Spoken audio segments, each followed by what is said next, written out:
sometimes people who come along email and say, well, you do lots of different markets here. You might look at a stock, you might look at a forex, you might look at a commodity, and now I'm going to look at Bitcoin.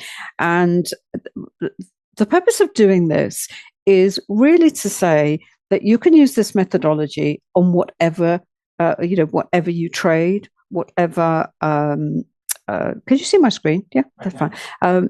And whatever time frame you've seen David down on the 15-second and the 30-second chart, and we're going to have a look at some daily charts. It really doesn't matter as long as you understand this relationship between the price action and the volume, and you learn to read the chart by spotting those anomalies, those points on the chart which when they come up make you take a step back and say, that doesn't look right. And that's what we want to do, because it's that ability to step away from the chart, not be so emotionally involved with the price action in terms of either fear or greed or worry or stress, is really the key to be able to really, really succeed in this business. We believe it allows you to manage those emotions, which are being yanked about all the time by the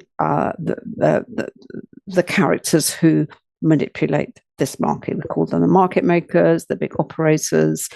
That is who you are up against. And the Trump candle, or we call it the Trump candle, on the 10th of October, the Microsoft bit of news, that is just a perfect example. You can't legislate against it, but once it's happened, you don't get caught up in the emotion of it. And we had a lot of positions open at that time in stocks, a lot of stocks in the small cap world, which, as you know, are much riskier, very volatile, but can produce some far greater returns than possibly if you put your money into something like, I don't know, Walmart.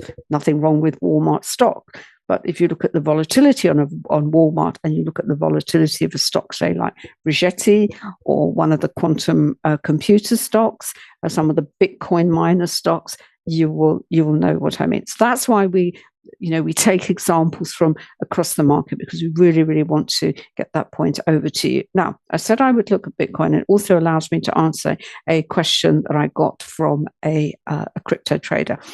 And I said earlier on, how would you know when you came to the fall in Bitcoin? As you see, it dropped all the way from the beginning of October to 126 and got all the way down to just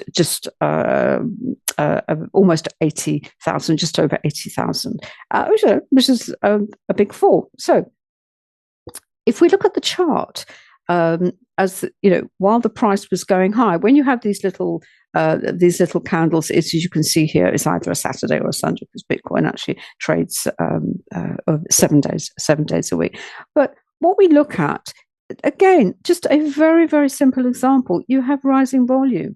You have rising prices, but what do you see at the top of the candles? You see wicks at the tops of the candles. So what is this telling you? There is effort going in, but it's being knocked back. And then you have effort going in, and it was knocked back. So all this is telling us, is it going to reverse, from there? Possibly. It reversed at this point. And you do indeed have a pullback, but it recovers again. So it's a warning flag. It's something that if you are long, you say, maybe I should sort of, maybe cut my positions, maybe if I've got profit, step away, be a little patient and see what then transpires. And then we have a classic volatility candle where you have a deep fall, you have a lot of volume underneath it, but you have a wick to the bottom of that candle. Now, people who are perhaps very bearish on Bitcoin, the immediate emotion is, oh, great, it's had this massive fall, it's going to crash down. Well, it didn't. What did it do? First of all, you've got a wick to the bottom with a lot of volume. So that in itself is going to tell you you are going to get a little bounce higher. And we did. And this is where the lines come in. This is where the support and resistance lines come in. So that's a little example there on the daily chart of a Bitcoin. Now, obviously, it's had this dramatic fall lower. All the Bitcoin haters have come out and said, hey, I told you it's all a waste of time. I'm sure you don't need me to tell you what is being said in media and online about Bitcoin. As I said, it's a bit like, we have a product in this country called Marmite. You either love it or you hate it, and there just doesn't seem to be any middle ground with Bitcoin. So we're waiting for this for this washout, if you like, because everything has to correct. Nothing can go up in a straight line forever, and a correction is an opportunity for buying. Now, spot the point at which, I really do think maybe this is a genuine correction. And I would suggest it is here. Why? Because we have one of the strongest, most classical candles in the whole the panoply of candlestick analysis, and that is the hammer. And look at the volume underneath it. Sometimes I think, if you were going to trade just one candle, and you really, really want to get to know it, then the hammer, and possibly even stronger than the shooting star, because markets fall much faster than they rise. And it's this, when a market is falling fast because the news, market makers want to take it lower really, really quickly, there comes a point they really don't want it to, they don't want to lose control. And this is when you'll see what we call stopping volume coming in. When you see a candle like this, that amount of volume underneath it, that is what is stopping. They have to put the brakes on this.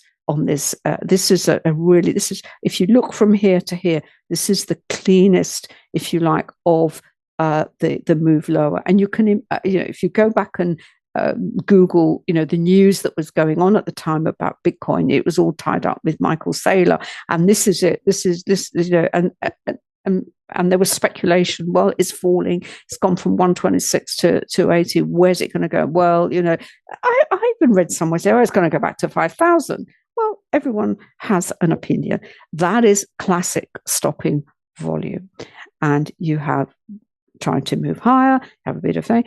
This is an interesting candle as well, because it's the low is higher than that one. Not, I would say it's anomalous in the sense that you've got a volume underneath it, but you've got a wick to the bottom, which tells you that it's actually buying coming in. So although there was heavy selling in this area around this point here, there was also buying coming in. So there's more buying coming in now. And as you can see here, we're now between these two very strong levels that I've put in manually on this chart. And we may see a little bit of sideways. This will certainly provide some good support. It's support here, broke through, but then has come back again. And then your next resistance level is up here. So Bitcoin is at a very interesting point. Now, the question I've been asked about Bitcoin is this. There are lots and lots of exchanges out there. And it's because this is no central exchange for Bitcoin. It's like Forex. The question we're always asked is, the volume is different. The volume profile is going to vary from exchange to exchange. Not by a lot, but it will. And the question I was asked by these traders, who should I use? And my answer to this is you should use an exchange that has good liquidity, that is stable, that is recognized. If you put Bitcoin in here, they'll all come up. There's Coinbase, there's Binance, and there's one called Kraken as well. I tend to have either, this is Coinbase, but I've also used Kraken in the past. I'm not advocating one over the other. All I'm saying is whoever you decide to use, please just stick to them. Don't go round comparing, because you're not comparing apples with apples. This is not like instruments that are traded on a central exchange. And just to finish off with the stock, I've actually looked at a Bitcoin miner, which is Mara, and Mara is actually one of the ones that we were in at the time. And again, it's a case of kind of spot the anomalies that tell you that maybe a move is coming to, if not an end, potentially a pause point.